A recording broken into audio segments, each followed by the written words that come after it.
This song it's always kind of been a favorite of mine, and I can't quite say it's my absolute favorite, but it's always up there.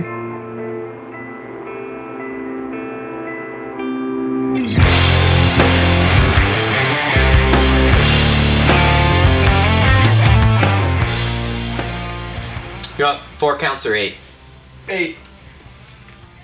The ironic thing about The Forsaken Ground is that Nowhere No One was supposed to be the first song on the album, and I didn't want the album to just start with and so I thought I'll just write like a 30-second clean intro, something artistic. But then the intro I came up with felt incomplete or something, or felt like it didn't lead into that song. So I kept adding stuff to it, like, okay, it can be like a 2-minute intro. Okay, it can be a 5-minute intro. And now, I don't know the actual length of the song, but I'm pretty sure it's the longest song on the album. And Ben actually made the song shorter because the outro was going to be very post-rock, like, in the sense that you'd play through it like 4 to 6 times and add a new layer each time until it was kind of like a cacophony of layers. But Ben's a real straight shooter. He's just like, nope, twice through. Twice is the number. And I remember thinking like, I wrote this song. I should have a say. And we jammed it. And I was like, oh, he's right. Yeah, 2 is definitely the right number.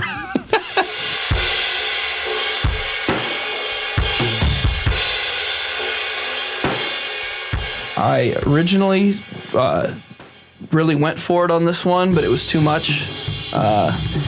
Bo wanted me to, but it was too much, so I had to go back a week later and tone it down.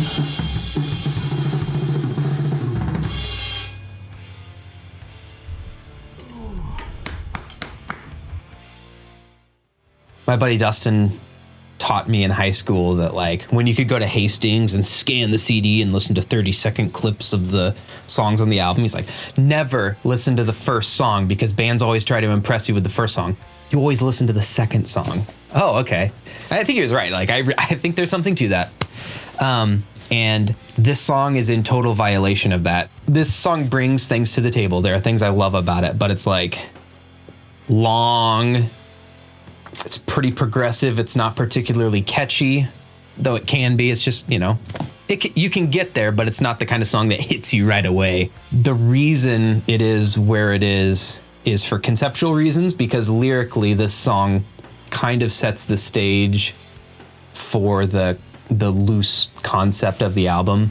The first verse is about ancient Israel and their time wandering in the wilderness of Sinai, their struggles with idolatry and distraction from their purpose and things of that sort. And the reason I feel like it's an important thing to talk about is whatever you read about them, you can see in yourself if you look for it. Even though you can see yourself in all of it, it also felt a bit historical. I got to a point where I thought like this song needs something more personal. And that's why the second verse and second chorus are strictly personal. And the second verse is definitely my favorite part of this song. The outro for the keys, we kind of wrote it to be almost like a dueling guitars part.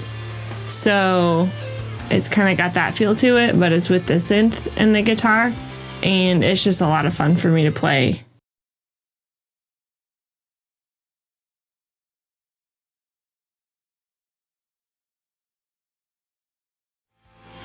And the song was my first time yelling into a microphone.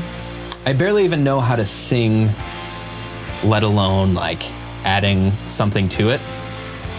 And so at the end of the interlude when I was yelling, I don't know, I don't think about it. I just do whatever feels right. I stopped and I went back and listened to it and thought, I don't know who that is.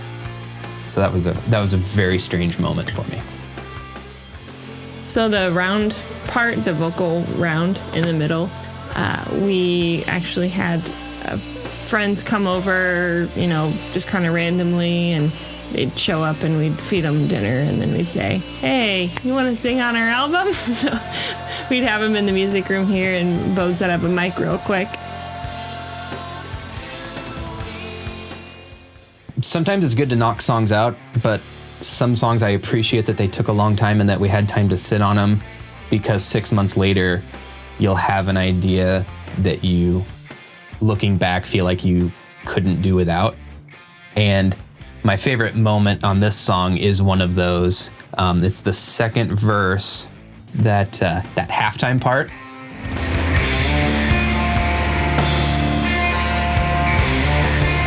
There was like a blizzard outside and we were snowed in, and I was just sitting on the couch with my acoustic guitar, and I just started playing it open and ringy, just in a way that suits acoustic guitar.